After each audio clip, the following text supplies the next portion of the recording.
So today is really windy. What a great day to test the new wheel set, Yeoleo C60, C50.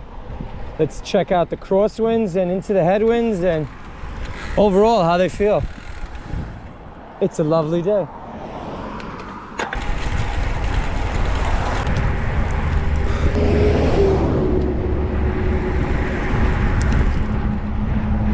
Check out that sun. Sunny days is happy days.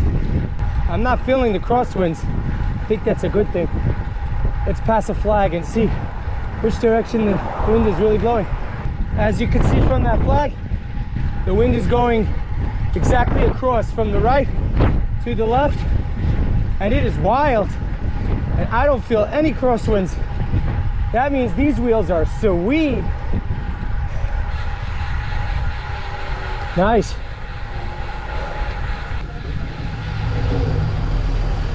So now I've ridden these wheels in headwinds, crosswinds. The Yeoleos are actually more stable in crosswinds and more smooth in headwinds. I think it has a lot to do with the rim and the aero spoke profiles, which I'll explain a little later once I get home.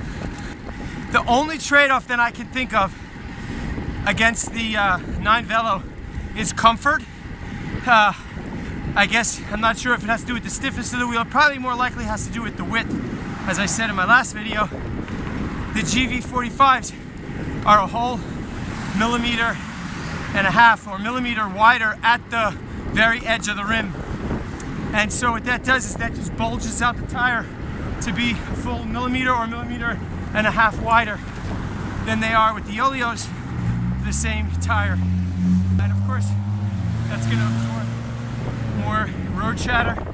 One other area where the GV45 excels over the Yeoleos is on cornering. Again, that has to do with the tire profile. So it really comes down to what you need the wheel sets for. So in the end, I think the 9 Velo GV45s are amazing for gravel. And that's what they're designed for. That's why they're the G. The G is for gravel. And the Yeoleos are really for all-out road. If you have to buy one, I don't know. I'd probably go with the Yeoleos and just have a whole nother bike for gravel. If you do a lot of off-riding, not real gravel, and you need more traction, more comfort, and you need to go wider, then I guess the 9 Velo G45s hit the mark. And they work amazing as a road wheel. And they're like bulletproof. I've had them for 2 years. I was not paid by any wheel maker to make this video. I bought both with my own money.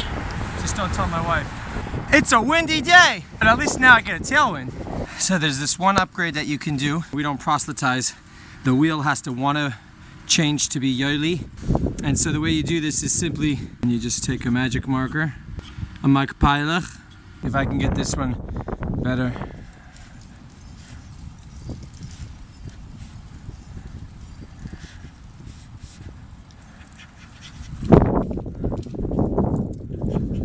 Roily Yeoleo, wusse nice.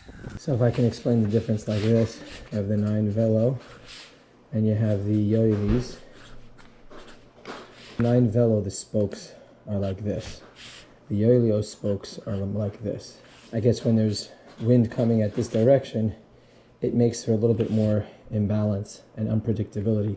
That's not to say that the Yeoleos, when the wind comes at the side angle, at the yaw, you don't feel that pressure. Of course you feel the pressure both with the 9 Velos and the Yeoleos, but with the Yeoleos, it's more consistent and therefore more stable. Whereas with the 9 Velos, my assumption is when the air is going around, it kind of flexes and it has a little bit less stability. I hope you enjoyed. Let me know if you have any more questions down in the comments. Stay safe, right on!